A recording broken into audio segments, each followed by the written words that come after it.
You everyone, what up? Welcome back to Top Tier Arcade. My name is Steve, and you're back in the apartment. In this very special presentation video, I'm going to be unveiling the Street Fighter prototype side art that's featured in Stephen King's It 2017 movie.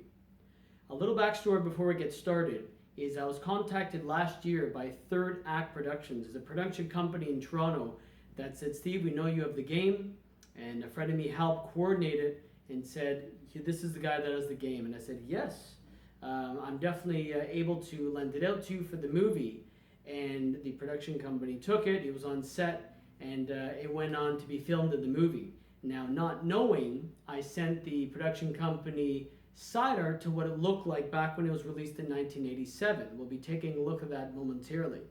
When doing so, the production company came back to me saying, hey Steve, the representative, who's amazing, she says, here's your game, here's what it's going to look like in the movie, which later I found out it was in the It movie, but I was legally obligated not to say anything, and it was burning at me because I couldn't wait to show everyone in the world, the game. Well, the crazy thing is, when I received the pictures back to say, here's what the artwork looks like, I was a little shocked. I'm like, wait a minute, this is not the same artwork. What happened? It turns out that the representative got back to Capcom, who they officially got the artwork from, and said, hey, why is this artwork different? We need it original for the game. It turns out that the pictures were sent from Capcom to the company to reproduce the artwork. When she got a hold of me saying that, Steve, this is what Capcom gave us, it turns out that these were in the archives of Capcom from the original game in 1987. And she was saying, this is what they gave us. This is the character art they gave us, saying this is what we have for the artwork. This is what it was intended to be. The only thing the production company had to do is create the swoosh, you'll see this momentarily, behind the characters that was never really made. And getting a little more feedback, apparently this is the artwork that it was intended to be from Capcom. So Capcom greenlit the project and said, yes, we approve the artwork, it is legitimate, this is how it's meant to be back in 1987. So when I found out that this is artwork that's prototype or potentially something that was never been seen based on prototype art files, I was ecstatic and I couldn't wait to show everyone what was happening with it. So without further ado, I got the game back. It's in the movie. I have seen the movie. It's in there. And if you hadn't had a chance, please do so because it's an amazing movie. So let's get a brief history of the game, how it started, how it should have looked, and then now with the prototype artwork. Let's check that out. Street Fighter, or Street Fighter 1, came out from Capcom Japan in 1987. Capcom hired Atari to actually make their cabinet. As you can see in the prototype art, it took a few tries to actually get it right. But in this scene, this is the actual final conception that finally came to be. When Capcom released the game, it came in two variations. On the left was the Japanese cabinet, and the right, American cabinet with different artwork. As you can tell with this photo right here in the advertisement, the Japanese one was a little different, and here's a closer view as where you can see Ryu doing a punch with a different marquee and control panel and actual artwork. For the first time ever seen in an arcade machine, Street Fighter had unique controls. There were pneumatic buttons, which means there was one punch, one kick, and in order to get different variations of attacks, you'd have to pound the button harder and harder. The problem with this is parents started to sue because their kids were getting injured. Capcom quickly, after a few months, changed that to a 6-button layout, which later on created the foundation for Street Fighter 2, 3, 4, 5, and other fighting games alike. Shown here is the American version of the cabinet in the flyer, but if you look closely, the artwork is later to be changed. Let's take a closer look at that and what it looks like. In the yellow circles, I've indicated the marquee is different than the logo in the actual game, and that would later be changed. The next circles showed the indication of continuity between the swooshes in the background, which goes and wraps around the game for consistency. The last one is the artwork, which never is seen because it shows Sagat and Retsu in a red gi, and that's never been seen either. You can tell the control panel was blue for Ryu and red for Ken, with that same swoosh background where the characters are on the control panel. Here's the final version of the marquee that finally came to production. As you can tell, the continuity between the swoosh graphics in the back is the same as what the rest of the cabinet would be. In this final version of the American Flyer, you can see there's two Street Fighter games. On the top left is the HS5 cabinet, which had artwork as a kit. The bottom right was the Street Fighter Deluxe cabinet and the one we've been speaking about the entire video. But you can tell that Capcom changed the artwork on the side art and omitted Sagat and Retsu and actually had a white border, which I've never understood in all the years of seeing this game. So we've come to it at last. Just before I reveal the unseen and prototype artwork for Street Fighter, you're looking at a still picture of what the production was on the side art in 1987 when Capcom released Street Fighter's Deluxe cabinet. So without further ado, unseen after 30 years and unearthed and featured in Stephen King's 2017 It remake is the original Street Fighter artwork as it was meant to be. And there it is. Finally, after 30 years, Street Fighter the way it was intended to be. Look at the match. Look how everything matches up with the rest of the cabinet. Here's the other side, which is the exact same, which matches the cabinet perfectly. Here's a closer look of the artwork. Here's the top of the artwork with Gen, a character not seen previously. We start to move down and we reveal Ken, which was in the other artwork, but in a different position. He's doing a kick there, and again, look at the swoosh pattern, which is the same as everything else. Now it actually starts to make sense and to take shape, so there's no white and it matches the rest of the cabinet.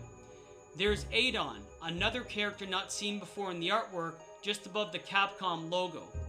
Then we start to reveal Ryu on a crouch position doing a punch, and as you can tell, Ryu in the first game has red hair and a white headband and a blue gi, instead of a red headband and a white gi, and black hair. And he has shoes. There's Lee. Lee's doing a punch, he's not seen in the actual game either. And we start to get to the bottom of the artwork, and we start to reveal Sagat. Now Sagat was seen in the other portion, but he was a full character. That completes the side art, how it looks amazing, I'm excited, and this is featured in the It movie in 2017, in the arcade scene, which we're gonna just talk about right now. On September the 8th, 2017, the It movie was released in theaters.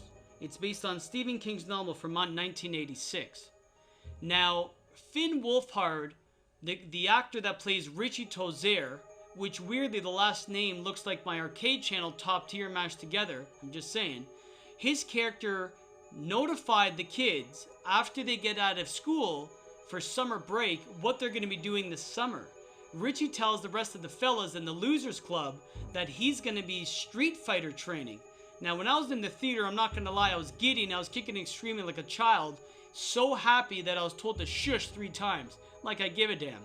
So what happened was, in the movie, now I don't want to give it all away, what happens is the kids are within Derry, which is the actual city.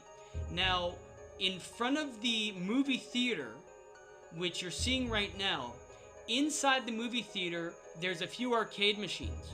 Gauntlet is one of them, and the Street Fighter, which you've just seen, is mine. The cool thing is, Richie's playing the game. Not only is it in the movie, in the background, he's actually playing it. And he's talking smack with the other kids about being good at the game and how to beat them up. So when I saw that, I was ecstatic. I couldn't believe he was in there. So far, it's there. I was worried, oh my god, it was going to be cut on the cutting room floor, and I was ecstatic. So again, kicking and screaming, and people told me to shush in the theater, not understanding why I'm so excited at a non-scary part. So guys, it has been a pleasure. I'm part of movie history. I am honored. I am humbled. I know it's a small scene in the movie. If you haven't had a chance, please go check it out. I'm not saying it because my game's in the movie. It was awesome. You don't believe me? Look at these headlines. Smashing box office records, making millions and millions of dollars on the opening week.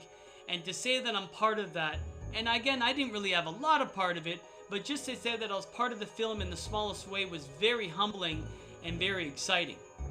Let's close off the video and I'll send you off properly. And there you have it. That was the Street Fighter prototype side art featured in Stephen King's It movie.